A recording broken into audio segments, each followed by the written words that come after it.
justice. La parole est à Monsieur Thierry Robert.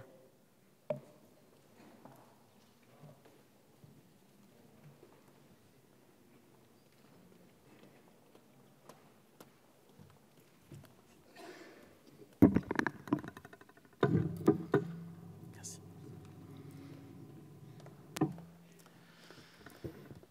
Madame la Présidente, Madame la Ministre des Outre-mer, Monsieur le Président de la Commission des lois, Monsieur le Président de la délégation Outre-mer, Monsieur le rapporteur, Madame, Messieurs les rapporteurs pour avis, mes chers collègues, nous sommes réunis ici pour examiner le projet de loi de programmation relatif à l'égalité réelle en Outre-mer. Notre mission aujourd'hui, je pense que nous en sommes tous conscients, à nous, députés de la nation, ultramarins et hexagonaux, est d'enrichir ce texte du mieux qu'il nous est possible de le faire afin d'atteindre ce but tant attendu. La diversité de nos outre-mer est reconnue dans ce texte puisque ses titres 1 et 2 définissent le cadre, la stratégie et les instruments donnés à cet objectif d'égalité. Des plans de convergence contractés entre l'État et les collectivités à raison d'un plan par territoire et donc l'assurance que nous aurons les moyens demain de prendre en compte les spécificités de chacun de ces territoires dans les politiques publiques qui seront menées. En consacrant la possibilité de recourir aux habilitations, expérimentations et adaptations dans le cadre de ces plans de convergence, il est donné aux collectivités d'outre-mer la possibilité légale de participer à la construction active de leur avenir.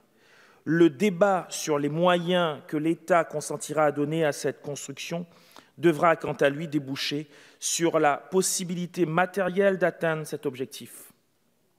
En aucun cas, l'égalité réelle ne pourra être atteinte si le cadre qui est posé aujourd'hui n'est pas nourri d'une volonté assumée de l'État d'y participer activement, tant sur le plan technique que sur le plan financier. J'ai pour ma part l'espoir de voir notamment l'instrument de l'adaptation déverrouiller nos scléroses, lever des obstacles jusqu'ici impossibles à éviter, afin de servir, par exemple, la production locale, adapter les dispositions législatives et réglementaires à nos spécificités et à la réalité géographique et démographique de nos territoires. C'est la condition d'un nouveau souffle économique, j'en suis convaincu.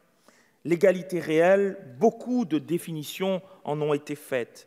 Elle passe ici par l'achèvement nécessaire de l'égalité des droits. Je pense, par exemple, aux bénéficiaires de très faibles retraites du fait des retards pris dans l'égalité sociale. Je pense aux agriculteurs dont les pensions sont anormalement faibles en Outre-mer. Mais l'égalité réelle passe dorénavant surtout aussi par l'égalité des chances, car il n'est pas de plus grande inégalité aujourd'hui qu'entre l'Hexagone et les Outre-mer que dans l'accès aux opportunités, qu'elles soient économiques, culturelles, de mouvements vers l'extérieur, d'accès au numérique et bien d'autres.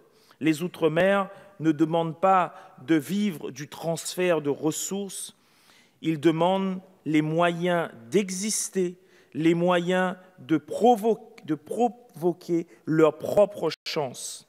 À ce titre, notre mission est aujourd'hui notamment d'agrandir le cadre de futurs plans de convergence.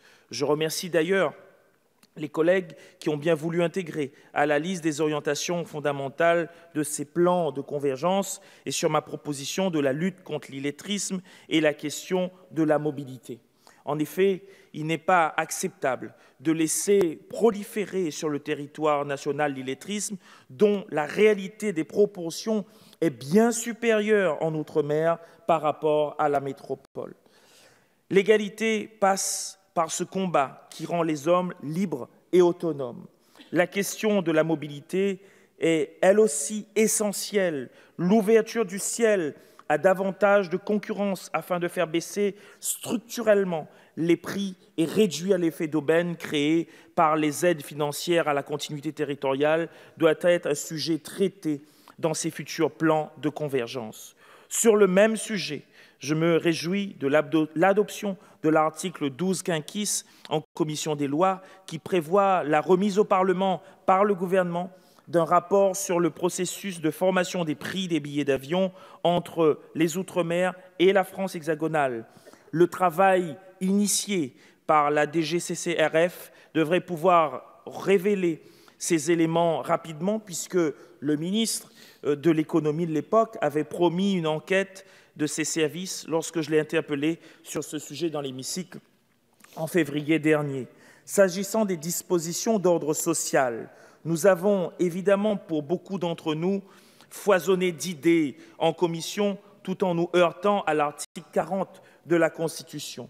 J'avais, pour ma part, proposé une indexation du montant de l'allocation de solidarité aux personnes âgées sur le niveau des prix des biens de première nécessité constatés par les observatoires des marges et des prix territorialement compétents. Je regrette qu'il n'ait pas été possible d'intégrer cette disposition à destination d'une population disposant de très faibles revenus. J'espère que nous pourrons au moins en étudier la possibilité au travers de la demande de rapport sur le sujet que je formulerai par amendement. Le temps des plans de convergence n'est pas le temps des gens. J'espère donc sincèrement que nous pourrons encore enrichir le texte dans cet hémicycle afin d'envoyer à nos concitoyens ultramarins des messages concrets et éviter les déceptions après les nombreux espoirs suscités dans l'amélioration de leur quotidien. La démocratie, c'est l'égalité des droits, mais la République, c'est l'égalité des chances. Je reprends ici les mots d'un ancien président de la République, Jacques Chirac, et je nous invite à suivre cette inspiration afin de donner à nos Outre-mer, dans quelque mer ou océan, sous quelque latitude et aussi éloignés soient-ils de la mère patrie, toutes les chances d'atteindre cette égalité. Je vous remercie. Merci. La parole est maintenant à